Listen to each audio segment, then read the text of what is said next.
This is probably a good time to address the term replacement theology, because sometimes when you get into these discussions, I totally get that there are people who go, "Oh no, that's not what I believe." So let's break it down. And I've kind of said it a couple times, but just so it's super clear. Whether you call it covenant theology, fulfillment theology is what I hear it most being referred to now, because people want to get away from the word replacement, or supersessionism, like I said, fancy theology name.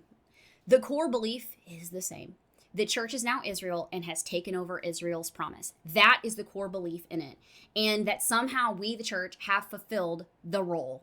That's what it's about. And the truth is that when you believe this, what you're saying is that God is done with national ethnic Israel.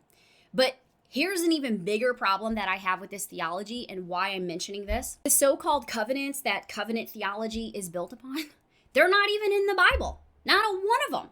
There's no chapter, there's no verse, there's nothing, absolutely nothing that lays out a covenant of works, which that one is a bit debatable for them, or a covenant of grace, okay? They're just theological constructs. They're man-made.